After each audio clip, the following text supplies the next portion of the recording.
Olá, pessoal!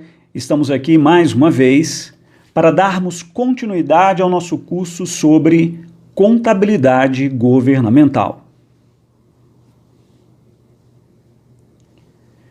E gostaria de tratar com vocês agora sobre o conceito, finalidade e campo de aplicação da contabilidade governamental ou contabilidade pública. Para isso, quero trazer a vocês os conceitos de alguns autores. O primeiro deles será o de Diana Lima e Robson Castro, que dizem: a contabilidade pública ou a contabilidade governamental é o ramo da contabilidade que tem por objetivo aplicar os conceitos, princípios e normas contábeis na gestão orçamentária, financeira e patrimonial dos órgãos e entidades da administração pública e oferecer à sociedade, de maneira transparente e acessível, o conhecimento amplo sobre a gestão da coisa pública.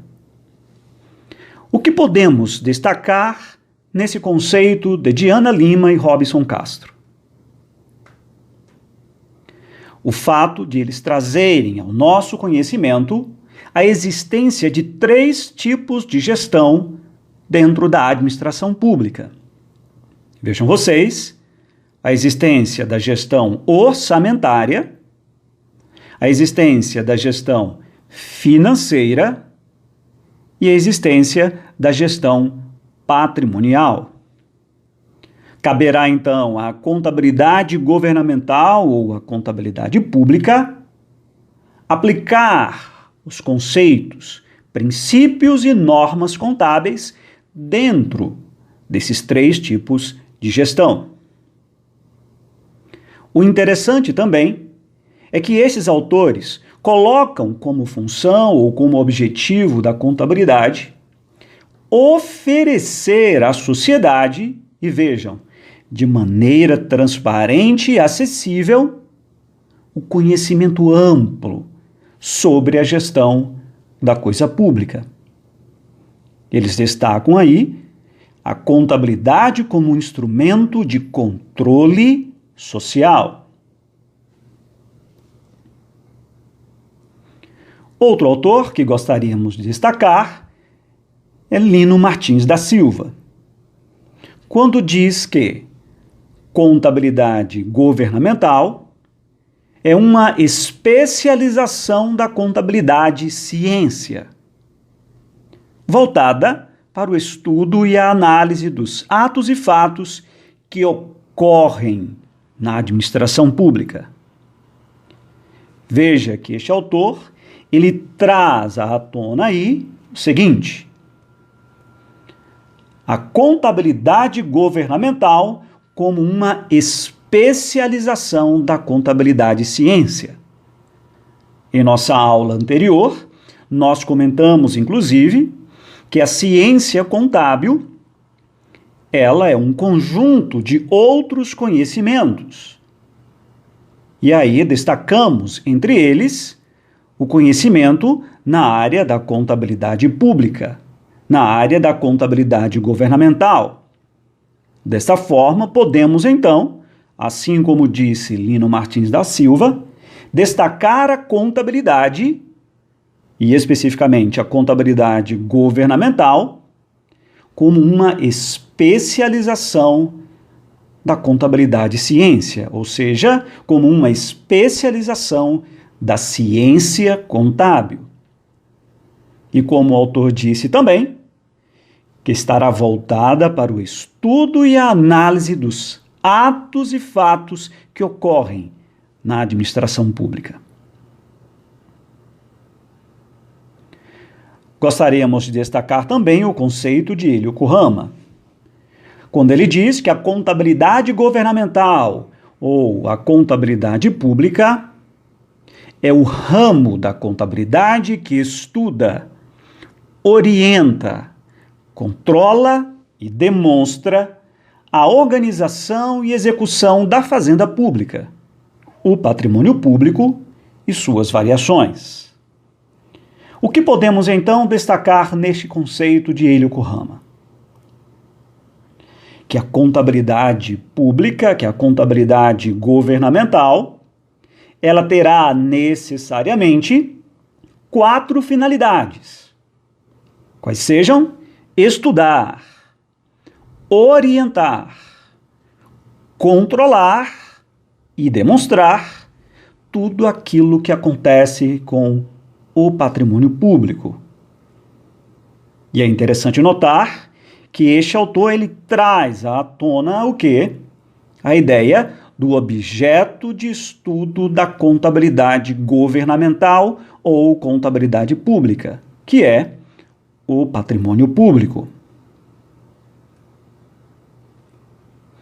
O patrimônio público, que é um meio, compreende o conjunto dos bens, direitos e obrigações das entidades que compõem a administração pública, utilizados para a consecução de seus objetivos. O que isso quer dizer? Que o patrimônio público é aquilo que a administração pública se utiliza, é o instrumento que a administração pública utiliza para poder fazer com que os seus objetivos sejam alcançados. Assim como a administração pública é um instrumento do Estado para que o Estado alcance os seus objetivos, o patrimônio público é um instrumento da administração pública para fazer com que ela alcance os seus objetivos. E como podemos perceber, esse patrimônio público é o conjunto dos bens, dos direitos e das obrigações pertencentes à administração pública. Trataremos agora sobre a composição desse patrimônio público. Este patrimônio público, ele será composto da seguinte maneira: disponibilidades, créditos, estoques, investimentos, bens, intangíveis, obrigações. Vamos repetir. Compõem o patrimônio público, ou seja, fazem parte da composição patrimonial no âmbito público, as disponibilidades, os créditos, os estoques, os investimentos, os bens intangíveis e as obrigações.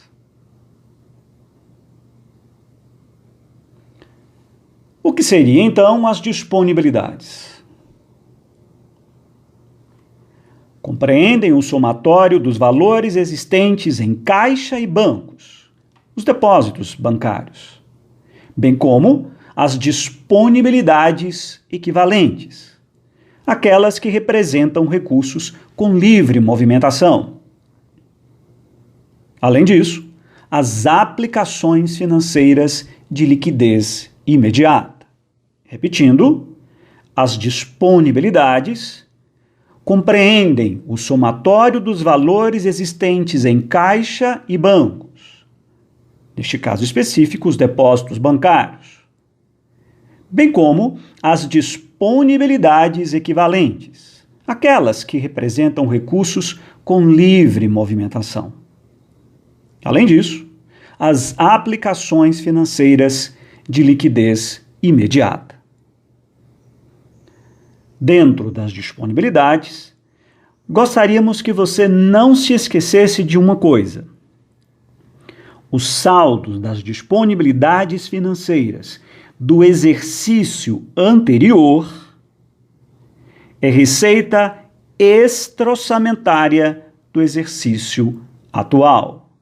Repetindo, o saldo das disponibilidades financeiras do exercício anterior é receita extra-orçamentária do exercício atual. Falaremos agora sobre os créditos.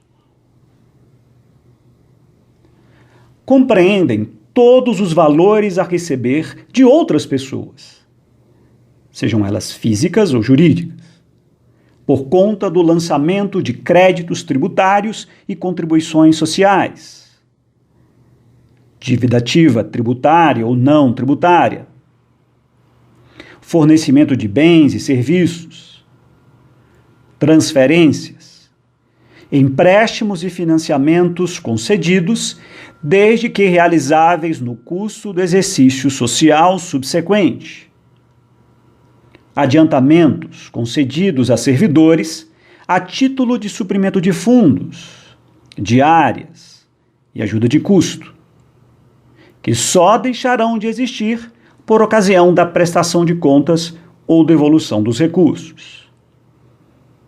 Repetindo, os créditos compreendem todos os valores a receber de outras pessoas, sejam elas físicas ou jurídicas, por conta do lançamento de créditos tributários e contribuições sociais, dívida ativa tributária ou não tributária, fornecimento de bens e serviços, transferências, empréstimos e financiamentos concedidos, desde que realizáveis no curso do exercício social subsequente, adiantamentos concedidos a servidores a título de suprimento de fundos, diárias e ajuda de custo, que só deixarão de existir por ocasião da prestação de contas ou devolução dos recursos. Falaremos agora sobre os estoques. Compreendem o material de consumo, material de escritório, limpeza, informática, gêneros alimentícios, manutenção e suprimentos, e material permanente, aquele com duração superior a 2 anos e ainda sem destinação, como computadores, mobiliários e equipamentos em geral.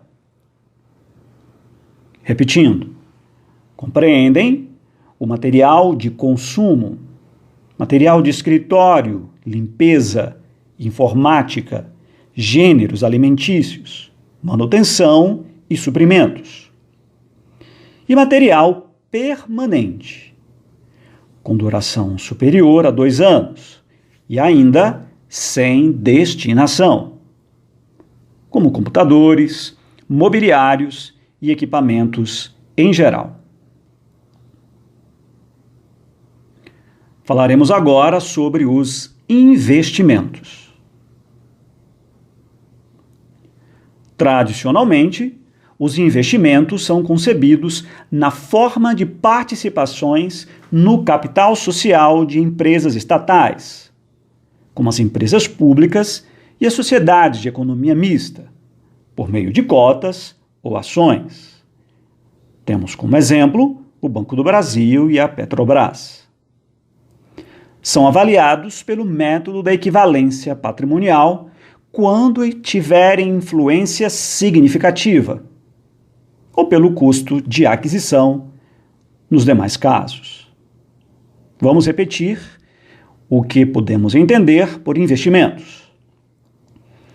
Tradicionalmente, os investimentos são concebidos na forma de participações no capital social de empresas estatais, como as empresas públicas e as sociedades de economia mista, por meio de cotas ou ações.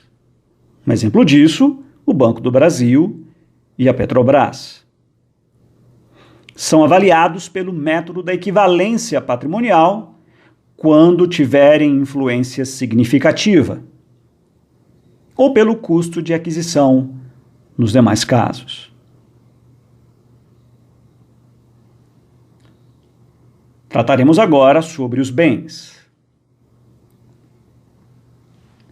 Compreendem o conjunto de recursos tangíveis, mantidos para uso na produção ou fornecimento de bens e serviços, pelos quais o ente público desenvolve suas atividades de prestação de serviços públicos, direta ou indiretamente, à sociedade. Vamos repetir. Os bens compreendem o conjunto de recursos tangíveis, mantidos para uso na produção ou fornecimento de bens e serviços pelos quais o ente público desenvolve suas atividades de prestação de serviços públicos, direta ou indiretamente, à sociedade. Ainda sobre os bens públicos, é interessante acrescentar: os bens públicos podem ser classificados de 3 maneiras: bens de uso comum, bens de uso especial, bens dominiais ou dominicais. Repetindo, os bens públicos podem ser classificados da seguinte forma: bens de uso comum, bens de uso especial, bens dominiais ou dominicais. Falaremos agora sobre os bens de uso comum. São os bens construídos ou não por pessoas jurídicas de direito público. Compõem o patrimônio comunitário, cultural ou social. São os bens naturais: os mares, as ilhas, as praias, os rios, lagos e quedas d'água.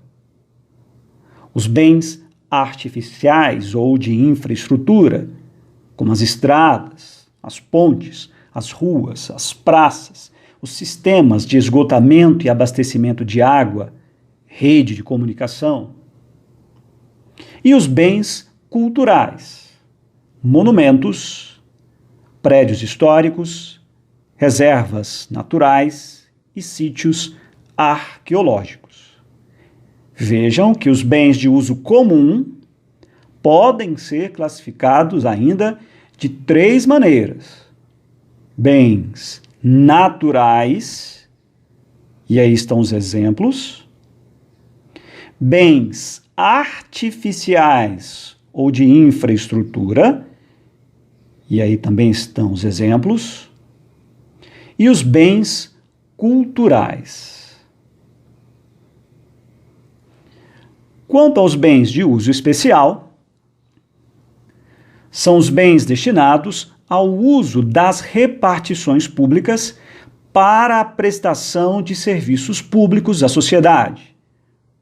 Vamos repetir. São os bens destinados ao uso das repartições públicas para a prestação de serviços públicos à sociedade. Então, os bens de uso especial, eles têm, como o próprio nome diz, uma destinação especial. E que destinação é essa, ou que uso especial é este? Os serviços públicos. E como exemplo temos os hospitais, museus, bibliotecas, instalações militares, residências oficiais, prédios escolares e administrativos com seus mobiliários e equipamentos. Quanto aos bens dominiais, são os bens que integram o domínio público com características diferenciadas, pois podem ser utilizados em qualquer fim ou mesmo alienados, ou seja, eles podem ser vendidos. Compreendem ainda os bens pertencentes às pessoas jurídicas de direito público a que se tenha dado estrutura de direito privado, como apartamentos, armazéns, casas, glebas, terrenos, lojas, bens destinados à reforma agrária e outros bens imóveis. Repetindo então, os bens públicos podem ser classificados de 3 maneiras: bens de uso comum, bens de uso especial e bens dominiais ou dominicais. Lembrando que os bens de uso comum também podem ser classificados em bens naturais, em bens artificiais ou de infraestrutura e os bens culturais. Falaremos agora sobre os intangíveis. Constituem recursos não monetários, identificáveis e sem essência física, controlados e geradores de benefícios econômicos futuros ou serviços potenciais. Como exemplo, temos software, marcas, patentes, direitos autorais e cinematográficos.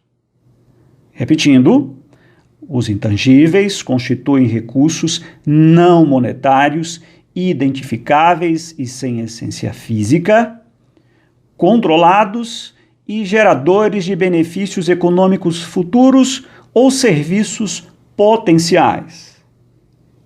E como exemplo temos um software, uma marca, uma patente, direitos autorais e cinematográficos. Quanto às obrigações, constituem o conjunto de dívidas do ente público para com terceiros. Quanto à origem dos recursos, elas podem ser dívida interna, dívida externa, e aí lembramos que toda dívida externa depende de autorização do Senado Federal, e a dívida judicial, sentenças judiciais transitadas em julgado ou que costumeiramente chamamos de precatórios. Quanto ao prazo, a dívida pode ser uma dívida flutuante ou uma dívida fundada ou consolidada. Repetindo, constituem o conjunto de dívidas do ente público para com terceiros. Quanto à origem dos recursos, elas podem ser dívida interna, dívida externa ou dívida judicial. E quanto ao prazo, elas podem ser dívida flutuante ou dívida fundada.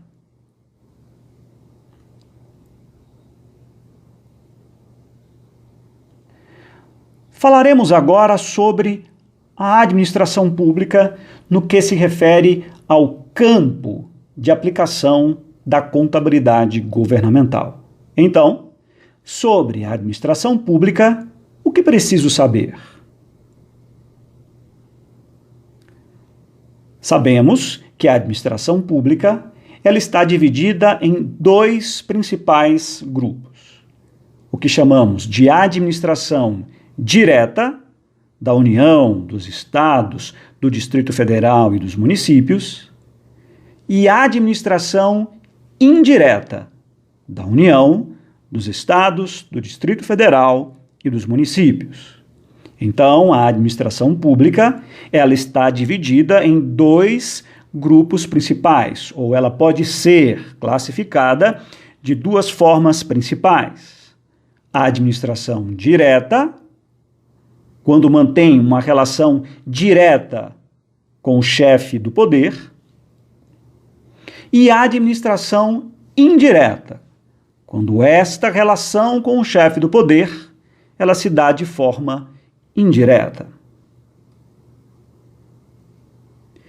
Dentro da administração direta temos o poder executivo, o poder legislativo, o poder judiciário, o Ministério Público e os tribunais de contas.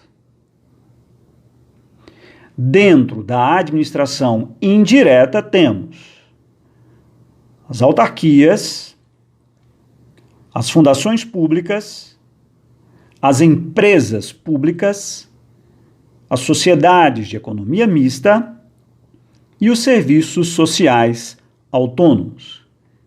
Repetindo, a administração direta, poder executivo, poder legislativo, poder judiciário, Ministério Público e tribunais de contas. A administração indireta, autarquias, fundações públicas, empresas públicas, sociedades de economia mista, serviços sociais autônomos. O que precisamos saber além desta classificação? No caso da administração direta, todos esses poderes ou órgãos estão subordinados ao direito público e todo o seu patrimônio é patrimônio público.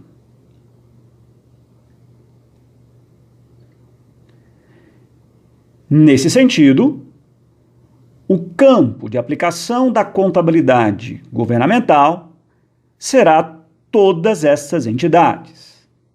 Então, a contabilidade governamental ou a contabilidade pública será aplicada à totalidade da administração direta, tanto para o Poder Executivo, Poder Legislativo, Poder Judiciário, Ministério Público e Tribunais de Contas. Mas em relação à administração indireta, será que todas essas entidades, a contabilidade governamental ou pública, será aplicada? Vejamos então. No caso das autarquias, são entidades sujeitas ao direito público e o seu patrimônio é público. No caso das fundações públicas, elas estão submetidas ou sujeitas ao direito privado. Porém, o seu patrimônio é público. Vamos agora para os serviços sociais autônomos, subordinadas ou sujeitas aí ao direito privado. E da mesma forma como as fundações públicas, o seu patrimônio é público. Então, as autarquias, direito público e patrimônio público. Fundações públicas, direito privado e patrimônio público. Os serviços sociais autônomos, direito privado e patrimônio público. E, logicamente, se o patrimônio é público, teremos então todas essas entidades como campo de aplicação da contabilidade governamental ou contabilidade pública. Mas e as empresas públicas? E as sociedades de economia mista? Seriam estas entidades campo de aplicação da contabilidade governamental ou da contabilidade pública? Vejamos então. As empresas públicas, elas estão sujeitas ou subordinadas ao direito privado e o patrimônio delas é público. Por sua vez, as sociedades de economia mista estão sujeitas ou subordinadas ao direito privado, mas o seu patrimônio pode ser público e privado.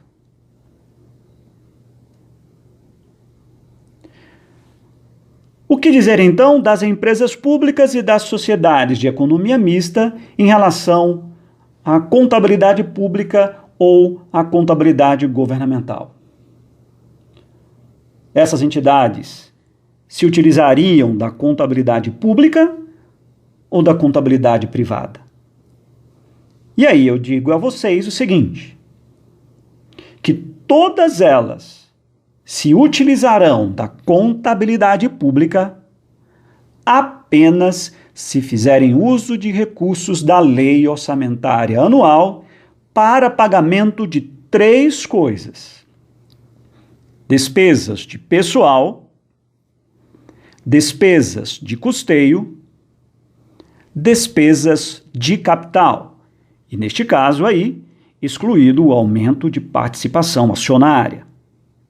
Então, as empresas públicas e as sociedades de economia mista só serão campo de aplicação da contabilidade pública ou governamental se fizerem uso de recursos da Lei Orçamentária Anual para pagamento de despesas de pessoal, despesas de custeio, despesas de capital, excluído, neste caso específico, o aumento de participação acionária.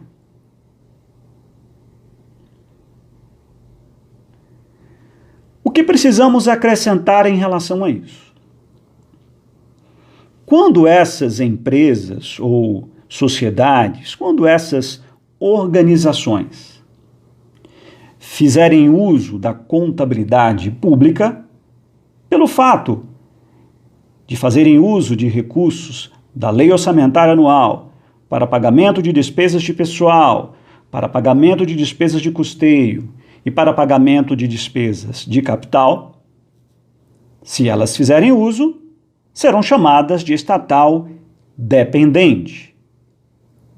Se elas não fizerem uso, serão chamadas de estatal não dependente. Fazendo uso, estatal dependente. Não fazendo uso, estatal não dependente. O que podemos concluir, então, que toda estatal dependente será campo de aplicação da contabilidade pública ou governamental. Toda estatal não dependente não será campo de aplicação da contabilidade pública ou contabilidade governamental. O que não podemos confundir. O que acabamos de dizer era estatal dependente, estatal não dependente. Outra coisa é dizer estatal e não estatal. Então, não confundir o que seja uma estatal dependente de uma estatal não dependente. E não confundir uma estatal com uma não estatal. Toda estatal serão aquelas empresas ou sociedades cujo capital com direito a voto pertença, na sua maioria, ao poder público. Quando este poder público fizer parte como acionista dessas empresas ou sociedades, mas elas, ou a administração pública, não deter a maioria das ações com direito a voto, ela será uma não estatal. Então, para ser estatal, maioria do capital votante. Para ser não estatal, o poder público não possuirá a maioria do capital votante. Desta forma, a estatal, como acabamos de dizer, pode ser dependente ou não dependente.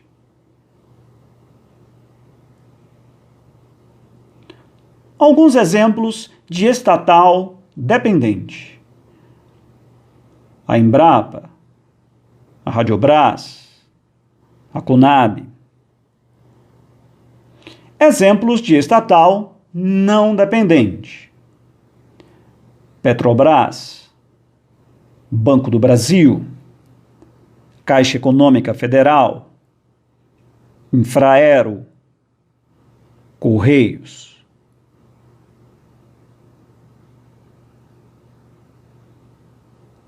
Recapitulando, o que precisamos saber sobre a administração pública no que se refere ao campo de aplicação da contabilidade pública ou contabilidade governamental? Que a administração pública ela pode ser classificada em administração direta ou administração indireta. Que dentro da administração direta nós temos os poderes executivo, legislativo, judiciário. Além desses poderes, o Ministério Público e os tribunais de contas. Chamamos atenção aí que, em relação aos municípios, o Poder Judiciário e o Ministério Público e tribunais de contas não alcançam dentro da sua estrutura. Quanto à administração indireta, nós temos as autarquias, as fundações públicas, as empresas públicas, as sociedades de economia mista e os serviços sociais autônomos. No que se refere à administração direta, todos os poderes executivo, legislativo, judiciário, Ministério Público e tribunais de contas se utilizarão da contabilidade governamental ou contabilidade pública. No que diz respeito à administração indireta, as autarquias, as fundações públicas, os serviços sociais autônomos se utilizarão da contabilidade governamental ou contabilidade pública.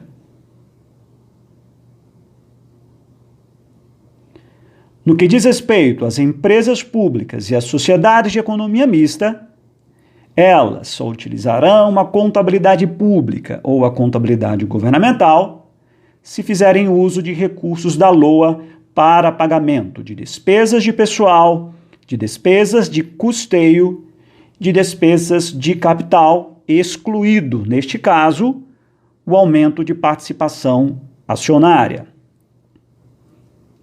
Lembrando que, se fizerem uso de recursos da LOA para pagamento de despesas de pessoal, despesas de custeio, despesas de capital, elas serão chamadas de estatal dependente. Se não fizerem uso, estatal não dependente.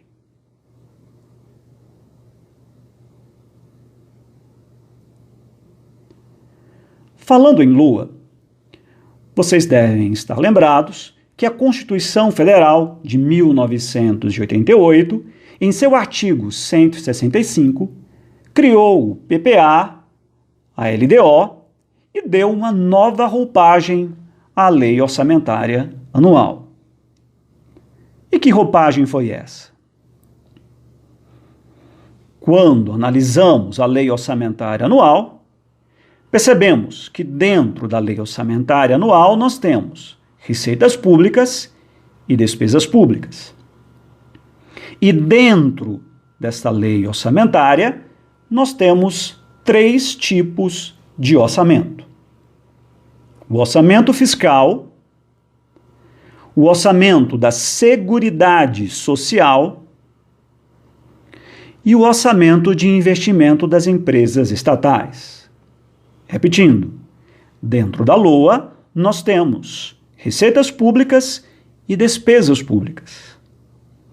E esta lei orçamentária está dividida em 3 orçamentos: o orçamento fiscal, o orçamento da Seguridade Social e o orçamento de investimento das empresas estatais. As estatais dependentes, repetindo, as estatais dependentes, que você já sabe o que é, integram o orçamento fiscal e o orçamento da Seguridade Social. As estatais não dependentes, que você também já sabe o que é, integram o orçamento de investimento das estatais. Repetindo, as estatais dependentes integram o orçamento fiscal e o orçamento da Seguridade Social. As estatais não dependentes integram o orçamento de investimento das empresas estatais. A contabilidade pública ou a contabilidade governamental vai ser aplicada a todos aqueles que se utilizam de recursos do orçamento fiscal e do orçamento da Seguridade Social. A contabilidade pública ou contabilidade governamental vai ser aplicada a todos aqueles que se utilizam de recursos do orçamento fiscal e do orçamento da Seguridade Social. Então, a contabilidade pública será aplicada a quem? A todos aqueles que se utilizam do orçamento fiscal e do orçamento da Seguridade Social. Aqueles que se utilizam do orçamento de investimento das empresas estatais não farão uso da contabilidade pública ou da contabilidade governamental. O que ainda é necessário saber? Certamente você já deve ter percebido que durante as nossas aulas nós mencionamos o termo contabilidade pública. Mas com certeza você já deve ter ouvido falar em contabilidade aplicada ao setor público. Seriam esses dois termos iguais? Estariam esses dois termos se referindo à mesma coisa? Todas as vezes, quando falamos em contabilidade pública ou contabilidade governamental, estamos diante de um termo mais antigo, enquanto contabilidade aplicada ao setor público é um termo mais novo, mais recente. O que vai diferenciar um termo de outro é a legislação por trás dele. Todas as vezes que nos referirmos à contabilidade pública ou contabilidade governamental, estamos falando da Lei 4.320. Todas as vezes que nos referirmos ao termo contabilidade aplicada ao setor público, estaremos falando sobre as normas brasileiras de contabilidade aplicada ao setor público ou ao Manual de Contabilidade aplicado ao setor público. No que diz respeito à contabilidade pública, aquela que está sujeita à Lei 4.320, de 64, o enfoque que estaremos dando é na contabilidade orçamentária. Todas as vezes que nos referirmos ao termo contabilidade aplicada ao setor público, aquela que está sujeita às normas brasileiras de contabilidade aplicada ao setor público e ao Manual de Contabilidade aplicado ao setor público, o enfoque que estaremos dando é na contabilidade patrimonial. Então, atualmente, a contabilidade que trata do patrimônio público, ela pode ser analisada sobre dois enfoques. A contabilidade orçamentária, que chamamos de contabilidade pública, e a contabilidade patrimonial, que chamamos de contabilidade aplicada ao setor público. Você me perguntaria, a contabilidade orçamentária ainda está em uso? Sim, ela ainda está em uso, porque a Lei 4.320 de 64 ainda não foi revogada. Você me perguntaria, a contabilidade patrimonial, ela já está em vigência, já está em vigor? Sim, ela também já está. Então, os dois enfoques ainda devem ser utilizados. tanto da contabilidade orçamentária quanto da contabilidade patrimonial. Mas eu não posso me esquecer que a contabilidade orçamentária está pautada na Lei 4.320 de 64, que chamamos de contabilidade pública, uma contabilidade mais antiga. Quando falamos de contabilidade patrimonial, estamos falando das normas brasileiras de contabilidade aplicada ao setor público, estamos falando do Manual de Contabilidade aplicado ao setor público, que é uma contabilidade mais nova, recente, alinhada com a contabilidade internacional no âmbito público. De um lado, temos a lei. Do outro lado, temos a norma ou as normas. Na contabilidade orçamentária, temos uma contabilidade legalista. Na contabilidade patrimonial, temos uma contabilidade gerencial.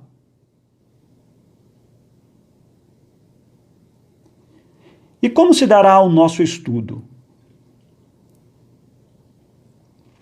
Quero dizer a vocês que, num primeiro momento, estaremos estudando a contabilidade pública. Essa contabilidade mais antiga, legalista, com enfoque orçamentário. Lá adiante, estaremos estudando a contabilidade aplicada ao setor público.